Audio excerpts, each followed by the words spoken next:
မင်္ဂလာပါခင်ဗျာကျွန်တော်ကဒီနေ့သင်ခန်းစာလေးမှာဆိုရင် Microsoft Word နဲ့သင်္ချာ equation ပုံစံရေးသားတဲ့နည်းလမ်းလေးကိုကျွန်တော်ဒီသင်ခန်းစာလေးမှာသင်ပြပေးသွားမှာဖြစ်ပါတယ်ဒါကြောင့်ကျွန်တော်နမူနာရေးသားပေးထားတဲ့သင်္ချာ equation ပုံစံလေးကိုကျွန်တော်တစ်ချက်ပြပေးပါမယ်အခုလိုမျိုးပုံစံလေးတွေပေါ့နော်အဲ့တော့ကိုကဒီစာစီစာရဲ့လုပ်ငန်းတွေလုပ်နေတယ်ဒါမှမဟုတ်ကျွန်တော်တို့သင်္ချာမေးခွန်းစာရွက်လေးတွေကိုယ်တိုင်ထုတ်ပေးရတော့မယ်ရေးပေးရတော့မယ်အခါမျိုးမှာဆိုရင်ကျွန်တော်တို့အခုလိုမျိုးသင်္ချာ equation ပုံစံလေးတွေပါလာလို့ဆိုရင်ကိုယ်တိုင်ကျွန်တော်တို့ရေးတဲ့အောင်လိုက်ပြီးတော့လေ့ကျင့်ပေးဖို့လိုပါတယ်အဲ့တော့ဒါကတော့ကျွန်တော်တို့ Microsoft Word နဲ့သင်္ချာ equation ပုံစံရေးထားတဲ့ပုံစံလေးဖြစ်ပါတယ်အဲ့တော့အခုလိုမျိုးပုံစံလေးကိုကျွန်တော်လက်တွေ့လိုက်ပြီးတော့မှရေးပြပေးပါမယ်ဒါလေးကိုပြီးသွားရင်ကိုယ်တိုင်လက်တွေ့လိုက်ပြီးတော့လေ့ကျင့်ပေးရမယ်အကယ်၍လေ့ကျင့်တဲ့အခါမှာမရတာလေးတွေရှိတယ်ကျွန်တော်သင်ပေးတာနားမလည်လိုက်တဲ့နေရာလေးတွေကိုယ်တိုင်မရေးတဲ့နေရာလေးတွေရှိရဲဆိုရင်လည်းကျွန်တော်ကိုပြန်ပြီးတော့မေးမြန်းပေးလို့ရပါတယ်เนาะအဲ့တော့ကျွန်တော်ကတော့အခုဓာတ်ကောင်လေးကကျွန်တော်ကနမူနာရေးသားပေးထားတဲ့ဟာလေးပါအဲ့တော့ဒါလေးကိုပဲကျွန်တော်တို့လက်တွေ့လိုက်ပြီးတော့မှဘယ်လိုမျိုးရေးလဲဆိုတာလေးကိုရှင်းပြပေးပါမယ်เนาะအဲ့တော့ဒီမှာကျွန်တော်တို့ကိုစပြီးတော့ရေးမဲ့နေရာလေးကနေပြီးတော့ကာစာလေးချထားပါတယ်ပြီးရင်ကျွန်တော်တို့ဒီမှာတော့3လို့ရေးလိုက်မယ်ပေါ့เนาะအဲ့တော့ပြည်တော်စုဖောက်နဲ့မြန်မာစာရေးမယ်မြန်မာစာ keyboard ပြောင်း3ရေးလိုက်ပါတယ်ပြီးရင်တော့ keyboard ကတက်လေးခုံလိုက်တယ်ခွင်းလေးစကာကြီးလို့ရေးခွင်းပြန်ပိတ်ပါတယ်ပြီးရင်တော့တက်လေးခုံလိုက်မယ်ကျွန်တော်တို့အင်္ဂလိပ်စာစပြီးတော့ရေးတော့မှာဖြစ်တဲ့အတွက်အင်္ဂလိပ် keyboard လေးပြောင်းပါမယ်ကျွန်တော်တို့ဒီမှာ Windows space နဲ့ပြောင်းလို့လည်းရပါတယ်ဒီမှာတော့ကျွန်တော်ကဒီကနေပြီးတော့ English United States ပြောင်းလိုက်အဲ့တော့ကျွန်တော်တို့ဒီနေရာလေးကနေစပြီးတော့မှသင်္ချာ equation ပုံစံစပြီးတော့ရေးရတော့မှာဖြစ်တဲ့အတွက် Microsoft Word မှာသင်္ချာ equation လေးတွေရေးချင်တယ်ဆိုရင် insert tab ထဲကိုဝင်ပေးရပါတယ် insert tab ဆိုတဲ့ထဲမှာ sample group ထဲမှာကျွန်တော်တို့ equation ဆိုတဲ့နေရာလေးရှိပါတယ်ဒီကနေပြီးတော့ click တစ်ချက်နှိပ်ပြီးတော့တန်းပြီးတော့ယူလို့ရတယ်ဒါမှမဟုတ်သူ့ရဲ့ဘေးက down arrow key လေးကိုနှိပ်ပြီးတော့လည်းကျွန်တော်တို့ဒီမှာသင်္ချာ equation ပုံစံသူ့မှာ ready ပါတဲ့ပုံစံလေးတွေပေါ့နော် default အနေနဲ့ပါတာလေးတွေပါအဲ့တော့ဒါလေးတွေကိုကိုကဒီလိုမျိုး formula လေးတွေရေးချင်တယ်ဆိုရင်လည်းတခါလဲအလွယ်တကူယူသုံးပြီးတော့မ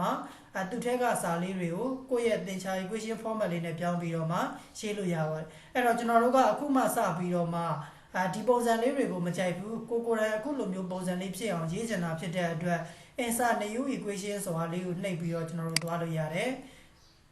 insert new equation ဆိုတာလေးကိုနှိပ်လိုက်တာနဲ့တပြိုင်တည်းတယောက်မှာကျွန်တော်တို့ type equation here ဆိုပြီးတော့မှကျွန်တော်တို့ပေါ်လာပါတယ်အဲ့တော့ဒီနေရာမှာကိုကစပြီးတော့မှသင်္ချာ equation ပုံစံလေးတွေရေးရတော့မှာဖြစ်ပါတယ်အဲ့တော့ဒီမှာကျွန်တော်တို့သင်္ချာ equation ပုံစံရေးရတော့မှာဖြစ်တဲ့အတွက်ဒီပေါက်လေးကျလာတာနဲ့တပြိုင်တည်းအပေါ်ကတက်ဘားလေးမှာ equation ဆိုတဲ့တက်လေးတစ်ခုတိုးလာတာကိုတွေ့ရပါလိမ့်မယ်အဲ့တော့ဒီရဲ့ equation ဆိုတဲ့တက်ထဲမှာသင်္ချာ equation နဲ့ပတ်သက်တဲ့ပုံစံတွေ format တွေကျွန်တော်တို့သုံးပေးရမယ့်ဒီ sample တွေအားလုံးဒီနေရာလေးမှာကျွန်တော်တို့ရှိပါတယ်ကိုကြိုက်တဲ့ပုံစံကိုဒီထဲကနေပြီးတော့ကျွန်တော်တို့အလွယ်တကူယူသုံးပြီးတော့ရေးလို့ရပါတယ်အဲ့တော့အခုဒီမှာဆိုရင်ကျွန်တော်တို့ပထမဆုံးဒီလိုမျိုးပုံစံလေးရေးရမှာဖြစ်တဲ့အတွက် square root ခေါ်တဲ့နေရာလေးကိုသွားပါမယ်အဲ့တော့ square root ခေါ်တဲ့နေရာလေးကဒီမှာ radical ဆိုတဲ့ထဲကိုကျွန်တော်တို့ဝင်ပေးရပါတယ်အဲ့တော့ radical ဆိုတဲ့နေရာလေးမှာကျွန်တော်တို့ကဒီဘက်မှာလည်း3ပါတယ်လို့စာသားလေးရေးထားတဲ့ပုံစံလေးလိုချင်တာဖြစ်တဲ့အတွက်ဒီကောင်လေးကိုကျွန်တော်ယူလိုက်ပါတယ်ပြီးရင်တော့ဒီမှာကျွန်တော်တို့ကာစာလေးချ3ဆိုပြီးတော့ရေးလိုက်မယ်ပြီးရင်တော့ဒီရဲ့လေကောင်အကွက်လေးမှာကာစာပြန်ချအဲ့တော့ကျွန်တော်တို့က mouse ကိုသုံးပြီးတော့မသွားချင်ဘူးဆိုရင် keyboard ကနေပြီးတော့ arrow key လေးနဲ့သုံးလို့ရပါတယ် left arrow right arrow key လေးတွေနဲ့ကျွန်တော်တို့သုံးပြီးတော့လည်းအလွယ်တကူကျွန်တော်တို့ဟိုဘက်ဒီဘက်ခုန်လိုက်လို့ရတယ်ပေါ့နော်အဲ့တော့ဒီမှာကျွန်တော်တို့ကာစာလေးရောက်လာပါတယ်ရောက်လာလို့ဆိုရင်ကျွန်တော်တို့ကဒီထဲမှာအပိုင်းကလေးရေးချင်တာဖြစ်တဲ့အတွက် fraction ဆိုတဲ့ထဲကိုဝင်ပေးရတယ်ဒီမှာကျွန်တော်တို့ဒီရဲ့ fraction ဆိုတဲ့နေရာလေးမှာအပိုင်းကိန်းပုံစံတွေအများကြီးပဲရှိတယ်အဲ့ထဲကနေပြီးတော့မှကိုကြိုက်နေတဲ့ပုံစံလေးရွေးပါကျွန်တော်ကတော့ဒီပုံစံလေးရေးချင်တာဖြစ်တဲ့အတွက်အပိုင်းကိန်းလေးကိုရွေးလိုက်ပါတယ်ရွေးပြီးသွားပြီဆိုရင်တော့အပေါ်ဘက်အချက်မှာဆက်လက်လေးပေး a square လို့ရေးရအဲ့တော့ a square ရေးဖို့ရာအတွက် a ပေါ်မှာ2လေးတင်ထားတဲ့ပုံစံလေးရေးမှာဖြစ်တဲ့အတွက် square ဆိုတဲ့ထဲကိုကျွန်တော်တို့ဝင်ပေးတယ်ဒီနေရာလေးကနေပြီးတော့ကျွန်တော်တို့ဒီရဲ့ super square ပုံစံလေးကျွန်တော်တို့ရွေးလိုက်ပါတယ်ပြီးရင်တော့ဒီမှာ a square ဆိုပြီးတော့ရေးလိုက်ပါမယ်ဒါဆိုရင်ပြီးသွားပြီပေါ့နော်အဲ့တော့အောက်ကကောင်ကိုကျွန်တော်တို့ဆက်လက်ပြန်ပေးပါတယ် b square ရေးဖို့ရာအတွက် square ထဲကိုဝင်ဒါလေးကိုရွေးလိုက်မယ်ကျွန်တော်တို့ဒီမှာ b square ဆိုပြီးတော့မှကျွန်တော်တို့ရေးလိုက်လို့ရပါတယ်အဲ့တော့ရေးပြီးသွားပြီဆိုရင်တော့ကျွန်တော်တို့ keyboard ကနေပြီးတော့ right arrow key လေးကိုကျွန်တော်တို့တစ်ချက်နှိပ်ပြီးတော့ယူပေးရပါတယ် right arrow key လေးကိုကျွန်တော်တို့ကဇက်တိုက်နှိပ်ပြီးတော့ယူပေးရမယ်ပေါ့နော်အဲ့တော့ကျွန်တော်တို့တကယ်လို့ဇက်တိုက်ယူပြီးတော့မှမထားဘူးဆိုရင်ကျွန်တော်တို့ဒီအပေါ်က square root ကြီးကဒီဘက်ကိုကျွန်တော်တို့ရှေ့ပြီးတော့မှလိုက်လာလိမ့်မယ်เนาะအဲ့တော့ဒါလေးကိုကျွန်တော်တို့က right arrow key လေးနဲ့ကျွန်တော်တို့သွားပေးရမှာဖြစ်ပါတယ် keyboard က arrow key ဟိုဘက်ဒီဘက် arrow key လေးတွေရှိတယ်เนาะအဲ့တော့ right arrow key လေးကိုကျွန်တော်တို့ယူပြီးသွားပြီဆိုမှဒီဘက်လေးမှာကျွန်တော်တို့ cursor လေးကျလာပြီဆိုမှအမြောက်သင်္ကေတလေးရေးမယ်ဒါကြောင့် equation တက်တဲ့ကနေပြီးတော့ sample ထဲမှာအမြောက်လေးကျွန်တော်တို့ရေးလိုက်ပါတယ်ပြီးရင်တော့နောက်ထပ် ds square root တွေထပ်ပြီးတော့ရေးမယ် radical ဆိုတဲ့ထဲကိုပဲဒါလေးကိုယူလိုက်ပါတယ်ဒီမှာကျွန်တော်တို့3လို့ရေးမယ် right arrow key လေးကျွန်တော်တို့ခုံလိုက်ပါတယ်ဒီဘက်ကိုရောက်လာမောက်ကိုသုံးပြီးတော့လည်းကျွန်တော်တို့ရတယ်เนาะအဲ့တော့ဒီမှာလည်းကျွန်တော်တို့ကအပိုင်းကိန်းရေးချင်တာဖြစ်တဲ့အတွက် fraction ဆိုတဲ့ထဲကိုပဲအပိုင်းကိန်းလေးရွေးလိုက်မယ်အပေါ်ဘက်အချမ်းမှာဆက်လက်လေးပေး b square ဆိုပြီးတော့ရေးဖို့ရတဲ့အတွက် separate နေရာလေးမှာဒါလေးကိုယူလိုက်ပါတယ် b square ဆိုပြီးတော့မှကျွန်တော်တို့ရေးလိုက်ပါတယ်ပြီးရင်တော့အောက်ကိုဆင်းမယ် down arrow key လေးနဲ့ကျွန်တော်တို့အောက်ကိုဆင်းလိုက်လို့ရတယ်မောက်ကိုသုံးပြီးတော့လည်းသွားလို့ရပါတယ်ပြီးရင်တော့ကျွန်တော်တို့ဒီမှာ b -1 a -1 ပေါ့နော်ဒီလိုမျိုးပုံစံလေးကျွန်တော်တို့ကရေးဖို့ရအတွက် separate ဆိုတဲ့နေရာလေးမှာကျွန်တော်တို့ပြန်ပြီးတော့သွားပါမယ်ဒါလေးပဲရွေးလိုက်အဲ့တော့ဒီမှာကျွန်တော်တို့ b -1 ဆိုပြီးတော့ရိုက်ထည့်လိုက်ပါမယ်sorry b ပြီးရင်ကျွန်တော်တို့ဒီမှာ -1 အခုလိုပုံစံလေးရေးမယ် right arrow key လေးကိုကျွန်တော်တို့နှိပ်ပါတယ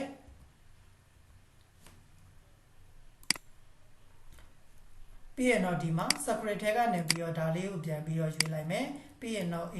အပေါ်မှာကျွန်တော်တို့ -1 လေးရေးလိုက်ပါမယ်ဒါလေးတွေအားလုံးရေးပြီးသွားပြီဆိုရင်တော့ right arrow key တစ်ချက်ခုံပါမယ်အခုလိုမျိုးလေးဆက်လက်ပေးနေလို့ဆိုရင်နောက်တစ်ချက်ထပ်ပြီးတော့ခုံလိုက်မယ်ဆက်လက်လေးပျောက်သွားပြီဆိုမှကျွန်တော်တို့အမြောက်သင်္ကေတလေးထပ်ပြီးတော့ရေးလိုက်ပါမယ်ရေးပြီးသွားပြီဆိုရင်တော့ဒီမှာ square root a by b ဆိုပြီးတော့ရေးဖို့ရအတွက် root လေးထပ်ပြီးတော့ခေါ်မယ် radical တွေကနေပြီးတော့မှကျွန်တော်တို့ဒီမှာds square root လေးကိုကျွန်တော်တို့ယူလိုက်ပါမယ်ပြီးရင်တော့ဒီမှာဆက်လက်ပေးအပိုင်းကိန်းရေးချင်တာဖြစ်တဲ့အတွက် fraction ဆိုတဲ့ထဲကိုဝင်အပိုင်းကိန်းလေးကိုယူလိုက်ပါမယ်ဒီမှာကျွန်တော်တို့ ab ဆိုပြီးတော့မှရေးလိုက်ပြီးရင်တော့ right arrow key လေးထပ်ပြီးတော့ခုံလိုက်မယ်ဆက်လက်လေးပျောက်သွားအောင်ကျွန်တော်တို့ခုံပေးမယ်เนาะပြီးရင်အမြောက်ဆက်ပြီးတော့ရေးပါမယ်ရေးပြီးသွားပြီဆိုရင်တော့ square root ခေါ်ပါမယ် radical တွေကနေပြီးတော့ဒီကောင်လေးပဲခေါ်လိုက်အပိုင်းကိန်းလေးပြန်ရေးဖို့အတွက်ဆက်လက်လေးပေးပါတယ်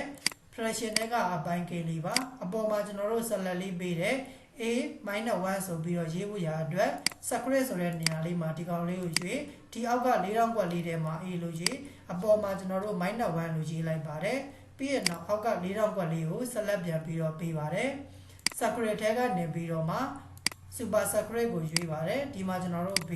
-1 ဆိုပြီးတော့ကျွန်တော်တို့ရွေးလိုက်ပါတယ်အဲ့တော့ဒါဆိုရင်ကျွန်တော်တို့အပေါ်မှာရေးထားတဲ့သင်္ချာ equation လေးတစ်ချောင်းပြီးသွားပြီပေါ့နော်အဲ့တော့ပြီးသွားတဲ့အချိန်မှာကျွန်တော်တို့ကအောက်ကိုဆင်းဖို့ရာအတွက် right arrow key လေးကျွန်တော်တို့တစ်ချက်နှိပ်တယ်နောက်တစ်ချက်ထပ်ပြီးတော့နှိပ်နောက်ထပ်တစ်ချက်ထပ်ပြီးတော့နှိပ်လိုက်တယ်ဆိုရင်တော့ကျွန်တော်တို့အခုလိုမျိုးပုံစံလေးလုံးဝကျွန်တော်တို့သင်္ချာ equation ကနေပြီးတော့ပျောက်သွားတဲ့လိုပုံစံလေးပေါ်လာပါလိမ့်မယ်အဲ့တော့ဒီလိုမျိုးလေးပေါ်လာပြီဆိုမှ enter လေးခောက်ပြီးတော့အောက်တစ်ချောင်းအောင်ဆက်ပြီးတော့ခုံလိုက်လို့ရပါတယ်ပြီးရင်တော့ keyboard ကတက်ခုံမယ်ခါခွေးဆိုပြီးတော့ရေးပါမယ်တက်တစ်ချက်ဆက်ခုံပြီးရင်တော့ကျွန်တော်တို့နောက်ထပ်ဒီမှာဒုတိယသင်္ချာ equation လေးစပြီးတော့မှရေးပါတော့မယ်အဲ့တော့ဒုတိယ equation ရေးဖို့ရတဲ့အတွက်အရင်ဆုံးကျွန်တော်တို့က square bracket ကတ်ထားတယ်ပေါ့နော်အဲ့တော့ဒါကိုကျွန်တော်တို့ကသင်္ချာ equation ရေးမှာဖြစ်တဲ့အတွက်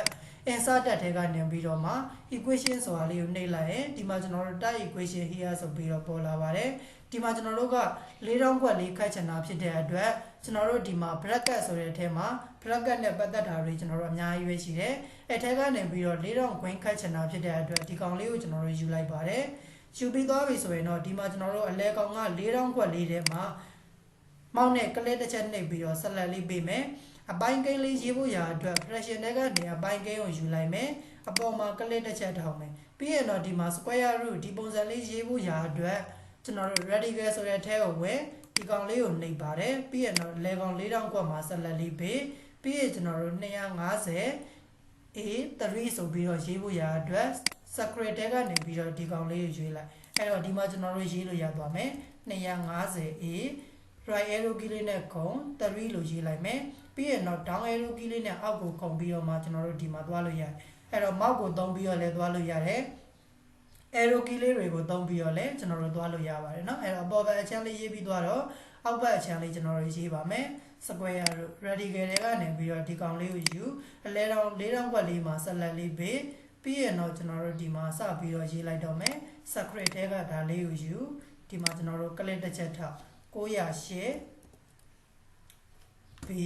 3ဆိုပြီးတော့မှကျွန်တော်တို့ရေးလိုက်ပါတယ်ရေးပြီးသွားရင်တော့ဒီရဲ့4,000 ကွက်ရဲ့အပြင်ဘက်မှာကျွန်တော်တို့ကကာစာချပေးဖို့လိုတာဆိုတော့ right arrow key လေးနဲ့တစ်ချက်ချင်းကျွန်တော်တို့ခုံလိုက်မယ်4,000 ကွင်းလေးရဲ့အပြင်ဘက်ကိုကာစာလေးမိတ်တုံရောက်သွားပြီဆိုမှအမြောက်သင်္ကေတလေးတက်ပါမယ်ပြီးရင်တော့နောက်ထပ်4,000 ကွင်းလေးတစ်ကွင်းထပ်ပြီးတော့ကတ်မယ် bracket ထဲကနေပြီးတော့မှ4,000 ကွင်းလေးကိုယူလိုက်မယ်ပြီးရင်တော့အလဲတောင်4,000 ကွက်မှာကလစ်တစ်ချက်ထောက်ပြီးတော့မှအပိုင်းကိန်းလေးထပ်ရေးမှာဖြစ်တဲ့အတွက် radical fraction တွေကနေပြီးတော့မှအပိုင်းကိန်းလေးယူလိုက်ပါမယ်အပေါ်မှာဆက်လက်ပြီးရင်တော့ဒီမှာ7 square root ဒီမှာ b ပေါ့နော်ဒီလိုပုံစံလေးရေးဖို့ရာအတွက် radical တွေကနေပြီးတော့ဒီပုံစံလေးကိုယူလိုက်ပါတယ်ဒီမှာကျွန်တော်တို့7ဒီမှာကလစ်ထောက်ပြီးရင်တော့ဒီမှာ square root b ဆိုပြီးတော့ရေးလိုက်ပါမယ်အပေါ်ဘက်အချမ်းပြီးသွားပြီဆိုရင်တော့အောက်မှာကျွန်တော်တို့ဆက်လက်လေးပေးလိုက်ပါမယ်ဆက်လက်ပေးပြီးသွားပြီဆိုရင်တော့ဒီပုံစံလေးရေးဖို့ရာအတွက် radical တွေကနေပြီးတော့ root ပုံစံလေးပြန်ပြီးတော့ယူလိုက်ပါမယ်ဒီမှာကျွန်တော်တို့ကလစ်ထောက်1နဲ့5 a ဆိုပြီးတော့ရေးလိုက်ဒါဆိုရင်ကျွန်တော်တို့ဒုတိယ equation ပုံစံလေးလည်းခြေတက်လောက်မယ်လို့ထင်ပါတယ်เนาะအဲ့တော့အားလုံးပြီးသွားတဲ့အချိန်မှာတက်ပြီးတော့မှအောက်တစ်ကြောင်းအောင်ဆင်းမယ် enter ခေါက်လိုက်လို့မရသေးဘူးဒီမှာကျွန်တော်တို့ select တွေဝင်နေတယ်အဲ့တော့ဒီရဲ့4,000 ကွက်အပြင်တေချာ equation ရဲ့အပြင်ဘက်ကိုထွက်သွားအောင်ကျွန်တော်တို့က right arrow key လေးနဲ့တစ်ချက်ချင်းနှိပ်ပေးရပါတယ်အဲဒီလိုမျိုးလေး equation ပုံစံလေးပျောက်သွားပြီဆိုမှ enter လေးခေါက်နောက်ထပ်တစ်ကြောင်းကိုကျွန်တော်တို့ဆင်းပေးရမှာဖြစ်ပါတယ်အဲ့တော့အခုလိုမျိုးလေးဆင်းပြီးတော့မှကျွန်တော်တို့ဒီရဲ့သင်္ချာ equation ပုံစံလေးတွေကိုကိုယ်တိုင်ကျွန်တော်တို့ရေးပေးရမှာဖြစ်ပါတယ်เนาะအဲ့တော့ရေးတဲ့နည်းလေးကတော့ဒီပုံစံအတိုင်းလေးပဲကျွန်တော်တို့လိုက်ပြီးတော့ရေးလို့ရပါတယ်အဲ့တော့ကျွန်တော်ဒီမှာခန်းငယ်မှာရေးထားတဲ့သင်္ချာ equation ပုံစံလေးကိုကျွန်တော်ဆက်ပြီးတော့ရေးပြပေးပါမယ်အောက်ဆုံးကကျွန်တော်တို့ကာကြီးမှာရေးထားတဲ့သင်္ချာ equation ပုံစံလေးကိုတော့ကိုယ်တိုင်လေ့ကျင့်ရင်းနဲ့အခုလိုမျိုးနီလန်လေးအတိုင်းကျွန်တော်တို့ equation ပုံစံလေးကိုကိုယ်တိုင်လက်တွေ့လိုက်ပြီးတော့မှရှင်းကြည့်ပေးရပါမယ်အဲ့တော့ကျွန်တော်ဒီမှာတတိယမြောက် equation ပုံစံလေးကိုရေးမယ်တက်လေးခုံလိုက်ပါမယ်ခွင်းစခါငယ်ဆိုပြီးတော့ရေးလိုက်မယ်တက်တစ်ချက်ခုံလိုက်ပါမယ်ဒီမှာကျွန်တော်တို့ကလက်သေးခွင်းလေးခတ်ထားတာဖြစ်တဲ့အတွက် equation စပြီးတော့ရေးမယ် insert တက်ထဲကနေပြီးတော့ equation လက်သေးခွင်းခတ်ဖို့ရာအတွက် bracket ထဲကိုဝင်ဒီမှာကျွန်တော်တို့ခွင်းလေးတစ်ခွင်းယူလိုက်ပြီးရင်တော့အလဲကောင်မှာကာစာလေးချကျွန်တော်တို့ဒီမှာ square root ရေးဖို့ရာအတွက် radical ဒီကောင်လေးကိုယူပါတယ်ပြီးရင်တော့ a ပေါ့နော် a လို့ရေးလိုက်မယ် right arrow key လေးနဲ့ကလစ်တစ်ချက်ကျွန်တော်တို့ခုံလိုက်ပါမယ်ခုံပြီးသွားရင်တော့ကျွန်တော်တို့အပေါင်းလေးရေးလိုက်ပါမယ်အပေါင်းပြီးရင်နောက်ထပ်ကျွန်တော်တို့ဒီမှာ radical တွေကဒီကောင်လေးကိုပြန်ယူပါတယ်ပြီးရင်တော့ b ဆိုပြီးတော့ရေးလိုက်ပြီးရင်ဒီရဲ့ခွင်းလေးရဲ့အပြင်ဘက်ကိုကျွန်တော်တို့ထွက်လိုက်ပါတော့မယ် right arrow key လေးနှစ်ချက်ခုံလိုက်ပါမယ်ဒါဆိုရင်တော့ကျွန်တော်တို့ဒီမှာလက်သေးခွင်းရဲ့အပြင်ဘက်ကိုရောက်သွားမယ်ဒီလိုမျိုးရောက်သွားပြီဆိုမှကျွန်တော်တို့နောက်ထပ်ခွင်းတစ်ခွင်းထပ်ခတ်မယ်ဒါလေးပြန်ယူဒီထဲကနေပြီးတော့မှ radical ဒါလေးကိုပြန်ယူလိုက်ပါတယ်ပြီးရင်တော့ကျွန်တော်တို့ဒီမှာ a ပေါ့နော်နောက်ထပ်အနှုတ်ကျွန်တော်တို့ရေးလိုက်မယ်ဒီမှာကျွန်တော်တို့တစ်ချက်ကြည့်လိုက်မယ်အနှုတ်ရေးလိုက်တဲ့အချိန်မှာအပေါ်က square root ပုံစံလေးကရှေ့ထွက်လာတယ်အဲ့တော့မရဘူး right arrow key နဲ့ကလစ်တစ်ချက်နှိပ်ပြီးတော့မှ minus ပြန်ပြီးတော့ရေးပေးရပါတယ် radical ဒါလေးကိုပြန်ယူဒီမှာကျွန်တော်တို့ b ဆိုပြီးတော့မှရေးလိုက်ဒါဆိုရင်ကျွန်တော်တို့ right arrow key လေးခုံပြီးတော့မှအပြင်ဘက်ထိကျွန်တော်တို့ထွက်လိုက်မယ်ထွက်ပြီးသွားရင်တော့ကျွန်တော်တို့ enter လေးခောက်ပြီးတော့နောက်တစ်ကြောင်းအောင်ဆင်းလို့ရသွားပြီဖြစ်ပါတယ်အဲ့တော့ဒါကတော့ကျွန်တော်တို့ Microsoft Word မှာသင်္ချာ equation ပုံစံလေးတွေရေးသားတဲ့နည်းလမ်းလေးတွေဖြစ်ပါတယ်ကျွန်တော်ကတော့ဒီရဲ့သင်္ချာ equation တွေကနေပြီးတော့မှကာကြီးခါဝေခါငယ်သုံးခုလုံးကိုကျွန်တော်ရေးပြပေးထားတယ်ပေါ့နော်အောက်ဆုံးခါကြီးတစ်ခုကိုတော့ကိုယ်တိုင်စမ်းပြီးတော့မှရေးကြည့်ပေးပါအဲ့တော့နံပါတ်ခါကြီးကိုရေးတဲ့အခါမှာကျွန်တော်တို့မရေးတတ်တဲ့နေရာလေးတွေရှိတယ်မလောက်တတ်တဲ့နေရာလေးတွေရှိရဆိုရင်လည်းကျွန်တော်တို့ပြန်ပြီးတော့မေးမြန်းပေးလို့ရပါတယ်အကယ်၍ကိုယ်တိုင်ရေးပြီးသွားပြီကိုလည်းအမှန်တကယ် Microsoft Word နဲ့သင်္ချာ equation ပုံစံလေးတွေကိုကောင်းကောင်းမွန်မွန်ရေးတတ်နေပါပြီဆိုရင်တော့ဒီသင်ခန်းစာရဲ့ comment လေးမှာ DONE done ဆိုပြီးတော့ရေးခဲ့ပေးပါအောင်ခင်ဗျာအခုဒါဆိုရင်တော့ကျွန်တော်ဒီသင်ခန်းစာလေးကိုဒီမှာပဲရှင်းနာလိုက်ပါမယ်အားလုံးအဆင်ပြေကြပါစေခင်ဗျာ